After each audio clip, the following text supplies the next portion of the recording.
In this video, we're going to learn how to do clipping and notching. So right here I have some clips and here I have some notches, and we'll learn about what those are and why they're important and how to do that.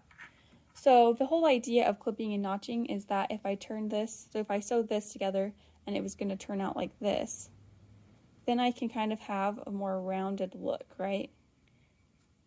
And everything kind of lays more flat because I have the clipping and notching. If I didn't have that there, it wouldn't be able to lay so flat with these curves sewn in there. So to get into that, we're going to start by taking one of our sample squares. You're going to need two for this one, and I'm just going to draw an elongated S. So you can kind of see the S I had over here. So I'm just going to draw like a stretched out S on my fabric. So like that, like that. So what I want is to have one curve going one way and one going the other way. So you have both a concave and a convex curve, right? So now that I have that ready, I'm going to take my other piece of fabric, put them together, and I'm just going to sew along these guys, which can be tricky. So just do your best to follow the S. We'll sew 3 stitches, back stitch, sew some more. Just follow your S the best you can. It doesn't have to be perfect. You just want to make sure you have curves going both ways. And then I'm going to back stitch again. Trim my threads. So now I have my S, and I'm going to start clipping and notching. So it will look a little bit more like this when I'm done. So if I look at this, if I try and turn it this way, it's not going to look super nice, and I can't get it to lay super flat, where this one that's been clipped and notched lays much flatter, right? Like you can kind of see the S shape. So I want to clip and notch this so that it will do the same thing. So clipping and notching are two different things. So the notching is cutting out these little wedges, and clipping is just cutting like one clip right in there.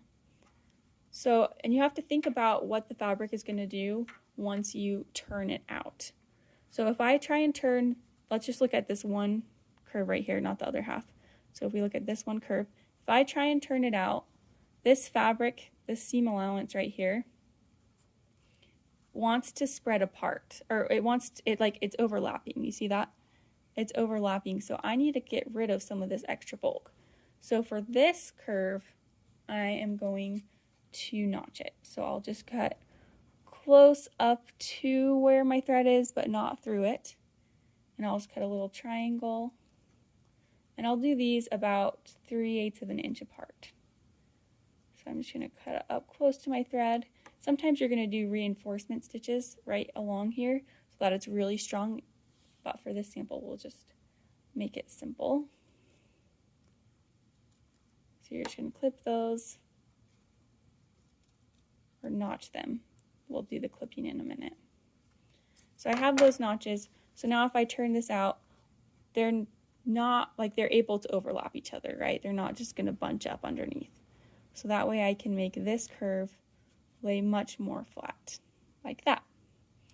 Now I need to look at this bulk. So we're looking at the other curve. When it's curving like this, if I try and, there's just like, the fabric needs to spread out more. That's the problem. Instead of overlapping, it's not able to spread out because it's all woven together. So I'm going to go ahead and just do individual clips right up to the thread, but not through it. So I'm like about 1/8 of an inch away, maybe even a little less. I'm going to do these about 3/8 of an inch apart. I'm going to trim those, or just clip them like that. So you see I have like just lines through here and notches down here. And then when I flip this out, these notches are able to overlap each other, and the clips are allow this other curve to spread out so that it can lay much flatter. Just like that.